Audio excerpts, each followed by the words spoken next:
Halo, Assalamualaikum warahmatullahi wabarakatuh. Kami dari kelompok 4 kelas 4B PBSI akan membahas materi yang berjudul Cara Menyampaikan Pembelajaran dengan Baik.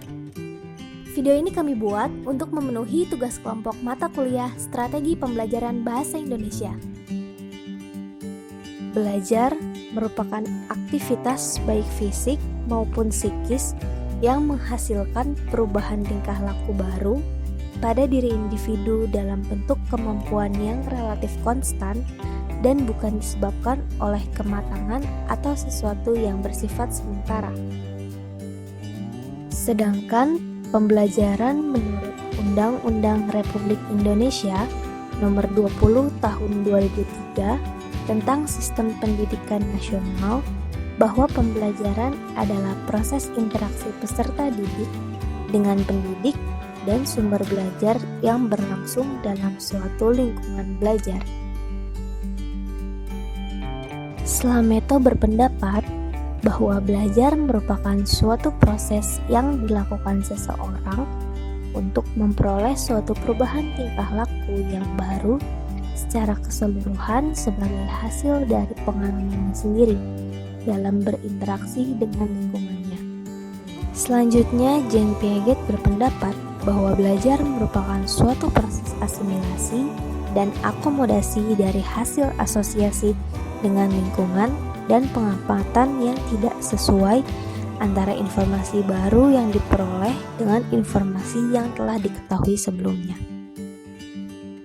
Berikut ini macam-macam metode pembelajaran yang efektif. Pertama, metode ceramah. Ceramah adalah metode pembelajaran yang penyampaian informasinya dilakukan dengan cara lisan. Yang kedua, metode diskusi. Metode diskusi merupakan metode pembelajaran yang berkaitan dengan pemecahan suatu masalah yang dilakukan oleh beberapa orang. Ketiga, metode tanya jawab. Metode tanya jawab adalah metode yang dalam penyampaian suatu informasi dilakukan melalui interaksi antara guru dan murid melalui pertanyaan yang dilontarkan oleh guru. Keempat, metode ceramah plus. Metode ceramah plus adalah sistem pembelajaran yang menggunakan lisan serta dikombinasikan dengan metode yang lain. Kelima, metode demonstrasi. Metode demonstrasi adalah metode dengan menggunakan benda, alat, ataupun bahan-bahan informasi yang dapat memberikan gambaran yang nyata. Dalam penerapannya, metode-metode tersebut memiliki kelebihan dan kekurangannya masing-masing. Oleh karena itu, seorang pengajar harus memilih metode apa yang cocok dengan murid-muridnya di kelas atau dapat juga menggabungkan metode-metode tersebut di dalam kelas yang sesuai dengan karakter murid. Teknik pembelajaran adalah cara guru dalam menyampaikan tentang bahan ajar yang telah disusun dalam metode berdasarkan pendekatan yang digunakan oleh masing-masing guru. Adapun teknik yang digunakan guru tergantung kepada kemampuan guru agar proses pembelajaran dapat berjalan dengan lancar dan baik. Contohnya seperti kemampuan dan kebiasaan guru, ketersediaan peralatan, kesiapan siswa, dan sebagainya. Misalnya, apabila kita akan menggunakan metode ceramah dalam pembelajaran, apakah guru akan menyampaikan informasi dari awal sampai akhir kegiatan, ataukah akan diselingi dengan tanya jawab, atau dengan menggunakan alat peraga dan sebagainya. Contoh lainnya, apabila kita akan menggunakan metode diskusi, apakah diskusi akan dilakukan dalam kelompok besar, kelompok kecil, ataukah berpasangan?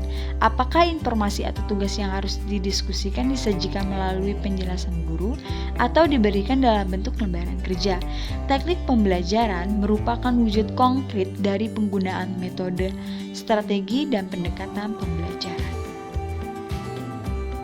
Aspek-aspek penunjang agar terpenuhinya pembelajaran dengan baik, yaitu peningkatan dan pengembangan kemampuan profesional menurut Dirjen, pendidikan dasar dan menengah meliputi berbagai aspek antara lain kemampuan menggunakan metode dan sarana dalam proses belajar mengajar, melaksanakan penilaian proses dan hasil belajar, kemampuan memanfaatkan lingkungan sebagai sumber belajar, disiplin dan komitmen pembelajaranan terhadap tugas. Adapun upaya dalam menyiapkan pendidikan yang berkualitas dapat dilakukan dengan menerapkan langkah-langkah. Di antaranya, 1. Peningkatan kemampuan pembelajar, 2. Pemanfaatan lingkungan. 3. Peningkatan prasarana dan sarana. 4. Melakukan pelaksanaan monitoring dan evaluasi secara terencana. 5. Pengembangan tes evaluasi belajar. 6. Menjalin hubungan sekolah dengan masyarakat. Dan yang ketujuh, meningkatkan kompetensi dasar dan memperbaiki sikap yang harus dimiliki pembelajar atau guru. Apabila langkah-langkah tersebut dilaksanakan, upaya menyiapkan pendidikan berkualitas akan tercapai dengan baik. Masalah yang muncul dalam menyampaikan pembelajaran terdiri dari dua faktor. Pertama, faktor internal yang mempengaruhi peserta didik, yaitu faktor kesehatan, faktor cacat tubuh, dan faktor psikologis.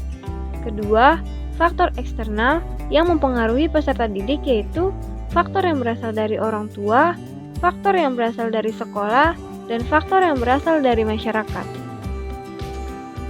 Cara mengatasi masalah dalam menyampaikan pembelajaran. 1.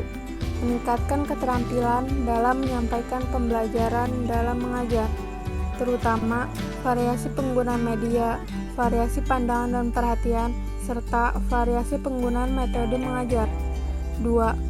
Meningkatkan keterampilan dalam menjelaskan materi yang diajarkan. 3. Meningkatkan keterampilan cara mengajar agar proses belajar mengajar tidak berlangsung monoton dan tidak hanya terjadi interaksi satu arah. 4. Melakukan rapat mingguan untuk mengevaluasi kerja guru, kemudian mendiskusikan bagaimana cara untuk mengatasi guru yang mengalami kesulitan saat menyampaikan materi pembelajaran di kelas. Sekian presentasi dari kelompok kami, kurang lebihnya mohon maaf. Wassalamualaikum warahmatullahi wabarakatuh.